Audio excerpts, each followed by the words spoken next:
সকালে ঘুম থেকে উঠেই আমি আর রনি চলে গেলাম ডিপ কলে গোসল করার জন্য।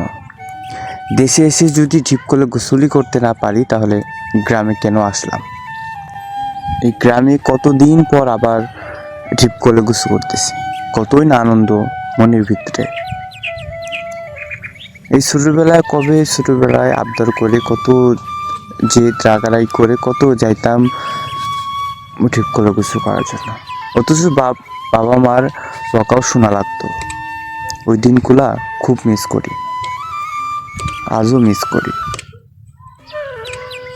রনি আর আমি মিলে গোসলটা করলাম খুব আনন্দের সহিত, খুব ভালো লাগলো আমাদের। গ্রামে এসে সবচেয়ে প্রথম দিনটাই আনন্দের সাথে কাটালাম।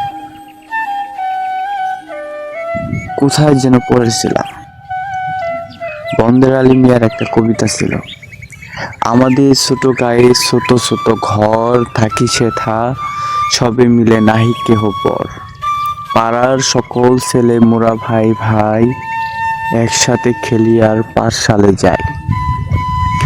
আমাদের ছোট গ্রাম মায়ের সমান, আলো দিয়ে বায়ু দিয়ে বাঁচাই সে প্রাণ। মাঠ ভরা ধান তার জল ভরা দিঘি, চাঁদের কিরণ লেগে করে ঝিকিমিকি। আম গাছ জাম গাছ বাঁশঝাড় যেন মিলেমিশে আছে ওরা আত্মীয় হেন। সকালে সোনার রবি পূব দিকে ওঠে, পাখি ডাকে বায়ু বয় নানা ফুল ফোটে। অবশ্য যারা শহরে থাকে তারা কখনোই এই আনন্দটা উপভোগ করতে পারে না। সারাদিন কাজ নিয়ে ব্যস্ত, সকালে ডিউটিতে যেয়ে রাতে ফেরে বাসায়। যদি 1-1.5 ঘন্টা ওভার টাইম থাকে ওটাও করে আসে, তাহলে দিনটা দেখলো কই?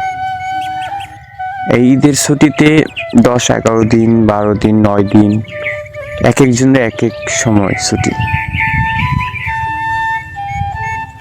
গ্রামে এসে এই ছুটির মধ্যে যতটা আনন্দ উপভোগ করতে পারে, যারা ঢাকা থাকে বাহিরে থাকে তারা কখনোই গ্রামের আনন্দটা উপভোগ করতে পারে না। কে কে না চায় যে দেশের গ্রামে নিজের গ্রামটা উপভোগ করে নিজের মতো করে নিজের জীবনটা উৎসর্গ করে দেয় নিজের ফ্যামিলির জন্য। অথচ যারা প্রবাসী, যারা দেশ গ্রামে যারা ঢাকা শহর থাকে তারাই নিজের ফ্যামিলির কাছে সম্মান পায় না। দিলে ভালো, না দিলেই খারাপ। কত পরিশ্রম, কত কষ্ট পরিশ্রম করে কত টাকা উপার্জন করা হয়।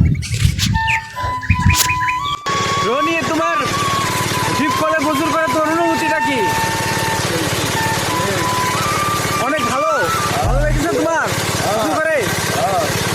পরবর্তীতে কালকে আবার গোসল করবে এখানে। দর্শক, রনির